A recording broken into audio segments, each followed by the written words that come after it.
ನಮಸ್ಕಾರ ವೀಕ್ಷಕರೇ, welcome back to my YouTube channel. ಇವತ್ತು ನಾನು ಕಾಯಿ ಹಾಲು ಮಾಡೋದು ಹೇಗೆ ಅಂತ ಹೇಳ್ಕೊಡ್ತಾ ಇದ್ದೀನಿ.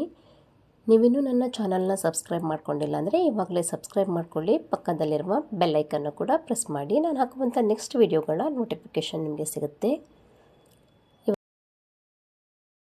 ಇವಾಗ ಕಾಯಿ ಹಾಲು ಮಾಡೋದಕ್ಕೆ ಗ್ಯಾಸ್ ಮೇಲೆ ಒಂದು ಪಾತ್ರೆಯನ್ನು ಇಟ್ಕೊಂಡು ಇದಕ್ಕೆ ಅರ್ಧ ಕಪ್ ಆಗುವಷ್ಟು ಬೆಲ್ಲವನ್ನು ಹಾಕ್ಕೊಳ್ತಾ ಇದ್ದೀನಿ.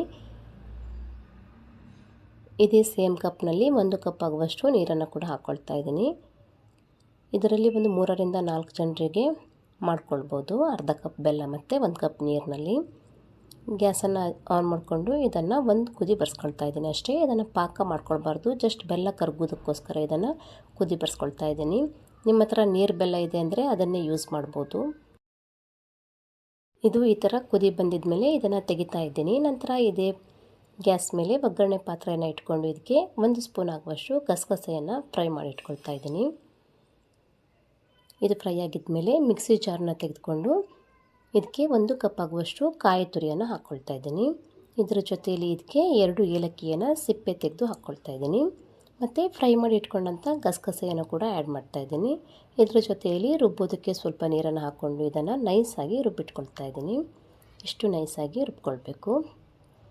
ನಂತರ ಗ್ಯಾಸ್ ಮೇಲೆ ಒಂದು ಪಾತ್ರೆಯನ್ನು ಇಟ್ಕೊಂಡು ರುಬ್ಬಿಟ್ಕೊಂಡಂಥ ಕಾಯಿಯನ್ನು ಇದಕ್ಕೆ ಹಾಕ್ಕೊಳ್ತಾ ಇದ್ದೀನಿ. ನಂತರ ಇದೇ ಪಾತ್ರೆಗೆ ಕರಗಿಸಿಟ್ಕೊಂಡಂಥ ಬೆಲ್ಲದ ನೀರನ್ನು ಕೂಡ ಫಿಲ್ಟರ್ ಮಾಡಿ ಹಾಕ್ಕೊಳ್ತಾ ಇದ್ದೀನಿ. ಇದನ್ನು ಹಾಕಿದ ಮೇಲೆ ಇದನ್ನು ಚೆನ್ನಾಗಿ ಮಿಕ್ಸ್ ಮಾಡಿ ಒಂದು ಕುದಿ ಬರ್ಸ್ಕೊಳ್ತಾ ಇದ್ದೀನಿ.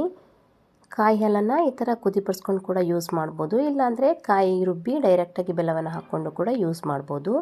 ಕಾಯಿ ಹಾಲು ತುಂಬ ತಂಪಾಗಿರೋದ್ರಿಂದ ನಾನಿಲ್ಲಿ ಕುದಿ ಬರ್ಸ್ಕೊಳ್ತಾ ಇದ್ದೀನಿ.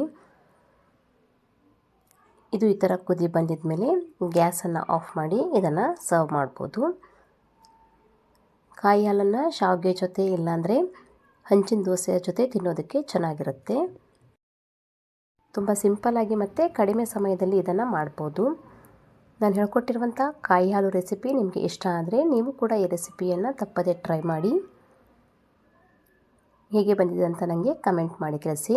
ನನ್ನ ಚಾನಲ್ನ ನೋಡ್ತಾ ಇದ್ದರೆ ಪ್ಲೀಸ್ ಸಬ್ಸ್ಕ್ರೈಬ್ ಮಾಡ್ಕೊಳ್ಳಿ. ಫ್ಯಾಮಿಲಿ ಮತ್ತು ಫ್ರೆಂಡ್ಸ್ ಜೊತೆ ಕೂಡ ನನ್ನ ರೆಸಿಪಿಯನ್ನು ಶೇರ್ ಮಾಡಿ. Thank you for watching.